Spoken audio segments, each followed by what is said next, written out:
Not only does pure and simpledom shut off your hope of emancipation by affecting to think such a state of things is unreachable now, but in the meantime and right now, the good it does to you, the something it secures for you from the employers and from the politicians is lower wages. That is what their practicalness amounts to in point of fact. Presently I shall show you that they prove practical only to the labor fakers who run them and whom they put up with. No, years ago, before capitalism had reached its present development, a trade organization of labor could and did afford protection to the workers, even if, as the pure and simple union, it was wholly in the dark on the issue. That time is no more. The new trade unionist knows that no one or two or even half a dozen elections will place in the hands of the working class the government of the land. And new trade unionism not only wishes to do something now for the workers, but it knows that the thing can be done and how to do it.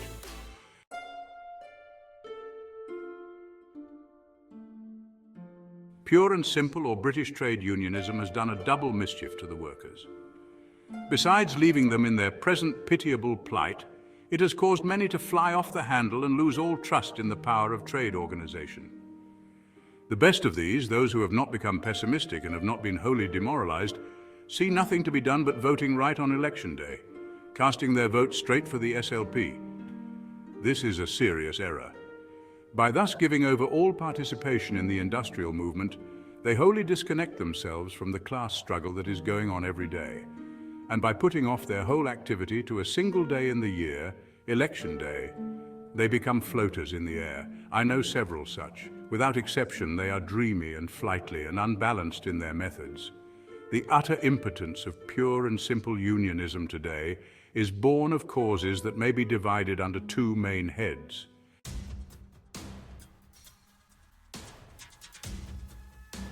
One is the contempt in which the capitalist and ruling class holds the working people. In 1886, when instinct was, unconsciously to myself, leading me to look into the social problem, when as yet it was to me a confused and blurred interrogation mark, I associated wholly with capitalists. Expressions of contempt for the workers were common.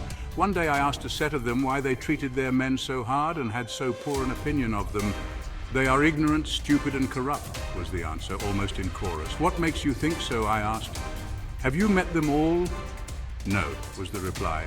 "We have not met them all individually, but we have had to deal with their leaders, and they are ignorant, stupid, and corrupt. Surely these leaders must be the best among them, or they would not choose them. Now let me illustrate.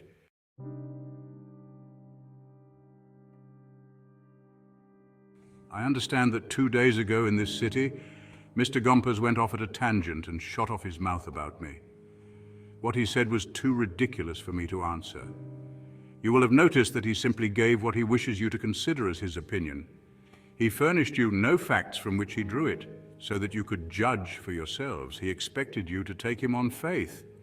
I shall not insult you by treating you likewise. Here are the facts on which my conclusion is based. In the state of New York, we have a labor law forbidding the working of railroad men more than 10 hours. The railroad companies disregarded the law. In Buffalo, the switchmen struck in 1892 to enforce the law. Thereupon the Democratic governor, Mr. Flower, who had himself signed the law, sent the whole militia of the state into Buffalo to help the railroad capitalists break the law, incidentally to commit assault and battery with intent to kill, as they actually did, upon the working men. Among our state senators is one Jacob Cantor.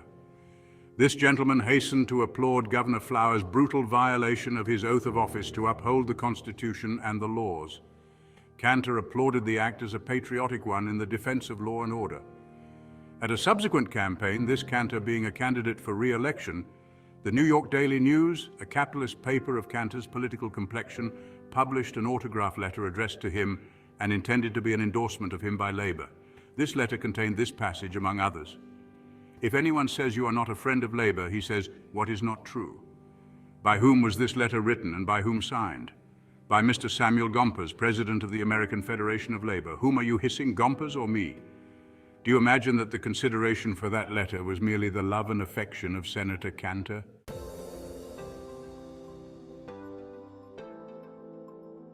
Again, the Republican Party, likewise the Democratic, is a party of the capitalist class. Every man who is posted knows that. The conduct of its presidents, governors, judges, congresses, and legislatures can leave no doubt upon the subject. Likewise, the free coinage of silver or Populist Party was, while it lived, well known to be a party of capital. The conduct of its runners, the silver mine barons who skin and then shoot down their miners, leaves no doubt upon that subject. But the two were deadly opposed. One wanted gold, the other silver. Notwithstanding these facts, a labor leader in New York City appeared at a recent campaign standing not upon the Republican Capitalist Party platform only, not upon the Free Silver Capitalist Party platform only, but on both. He performed the acrobatic feat of being simultaneously for gold and against silver, for silver against gold. Who was that labor leader?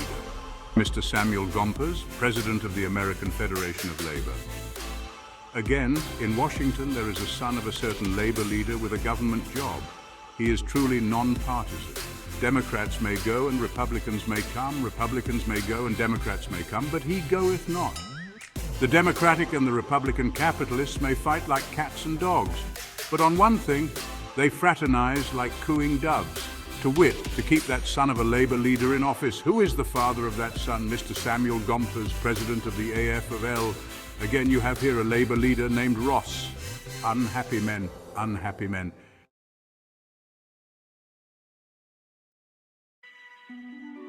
As well might you applaud the name of your executioner.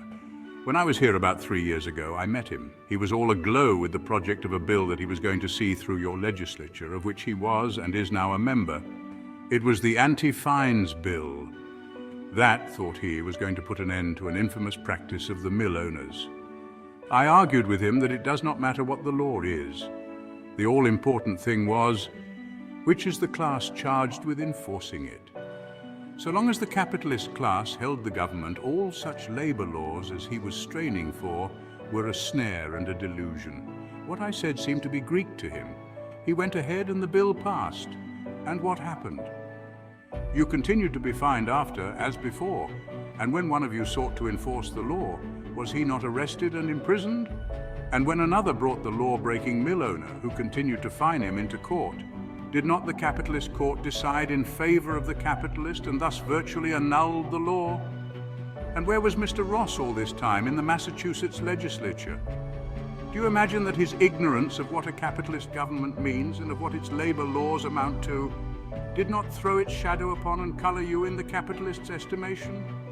Do you furthermore imagine that his sitting there in that legislature, a member of the majority party at that, and never once demanding the prompt impeachment of the court that rendered null that very law that he had worked to pass? Do you imagine that while he plays such a complacent role, he is a credit to the working class? No need of further illustrations. The ignorance, stupidity, and corruption of the pure and simple labor leaders is such that the capitalist class despises you. The first prerequisite for success in a struggle is the respect of the enemy.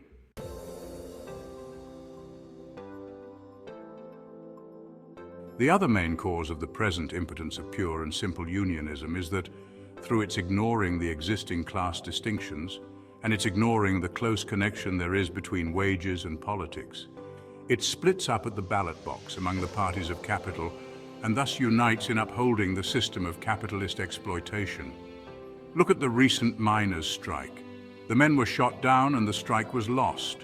This happened in the very midst of a political campaign, and these miners, who could at any election capture the government, or at least by polling a big vote against capitalism, announce their advance toward freedom, are seen to turn right around and vote back into power the very class that had just trampled upon them.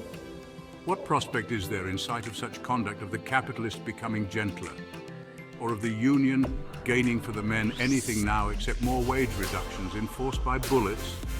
None. The prospect of the miners and other workers doing the same thing over again, a prospect that is made all the surer if they allow themselves to be further led by the labor fakers whom the capitalists keep in pay, renders sure that capitalist outrages will be repeated and further capitalist encroachments will follow. Otherwise were it if the union, identifying politics and wages, voted against capitalism, if it struck at the ballot box against the wage system with the same solidarity that it demands for the strike in the shop. Protected once a year by the guns of an increasing class-conscious party of labor, the union could be a valuable fortification behind which to conduct the daily class struggle in the shops. The increasing Socialist Labour Party vote alone would not quite give that temporary protection in the shop that such an increasing vote would afford if, in the shop also, the workers were intelligently organized, and honestly, because intelligently, led. Without organization in the shop, the capitalist could outrage at least individuals. Shop organization alone, unbacked by that political force that threatens the capitalist class with extinction. The working class, being the overwhelming majority, leaves the workers wholly unprotected. But the shop organization that combines in its warfare the annually recurring class-conscious ballot can stem capitalist encroachment from day to day. The trade organization is impotent if built and conducted upon the impotent lines of ignorance and corruption. The trade organization is not impotent if built and conducted upon the lines of knowledge and honesty, if it understands the issue and steps into the arena fully equipped, not with the shield of the trade union only, but also with the sword of the socialist ballot. The essential principles of sound organization are, accordingly, these. First, a trade organization must be clear upon the fact that not until it has overthrown the capitalist system of private ownership in the machinery of production, and made this the joint property of the people, thereby compelling everyone to work if he wants to live, is it at all possible for the workers to be safe? Second, a labor organization must be perfectly clear upon the fact that it cannot reach safety until it has wrenched the government from the clutches of the capitalist class, and that it cannot do that unless it votes, not for men but for principles, unless it votes into power its own class platform and program, the abolition of the wages system of slavery. Third, a labor organization must be perfectly clear upon the fact that politics are not, like religion, a private concern, any more than the wages and the hours of a working man are his private concern. For the same reason that his wages and hours are the concern of his class, so is his politics. Politics is not separable from wages, for the same reason that the organization of labor dictates wages, hours, etc. In the interest of the working class, for that same reason must it dictate politics also. And for the same reason that it execrates the scab in the shop, it must execrate the scab at the hustings.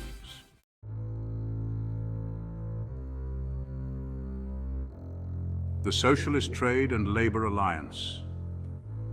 Long did the Socialist Labour Party and new trade unionists seek to deliver this important message to the broad masses of the American proletariat, the rank and file of our working class. But we could not reach, we could not get at them. Between us and them there stood a solid wall of ignorant, stupid and corrupt labor fakers. Like men groping in a dark room for an exit, we moved along the wall, bumping our heads, feeling ever onwards for a door. We made the circuit and no passage was found. The wall was solid. This discovery once made, there was no way other than to batter a breach through that wall. With the battering ram of the Socialist Trade and Labor Alliance, we effected a passage. The wall now crumbles. At last we stand face to face with the rank and file of the American proletariat, and we are delivering our message, as you may judge from the howl that goes up from that faker's wall that we have broken through. I shall not consider my time well spent with you if I see no fruit of my labors. If I leave not behind me in New Bedford local alliances of your trades organized in the Socialist Trade and Labor Alliance, that will be my best contribution toward your strike, as they will serve as centers of enlightenment to strengthen you in your conflict to the extent that it may now be possible.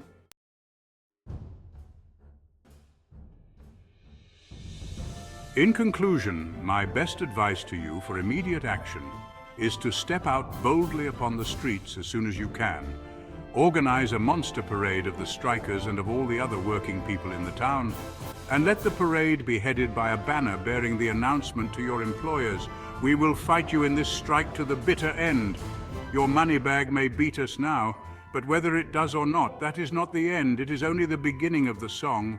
In November we will meet again at Philippi, and the strike shall not end until, with the falchion of the Socialist Labour Party ballot, we shall have laid you low for all time.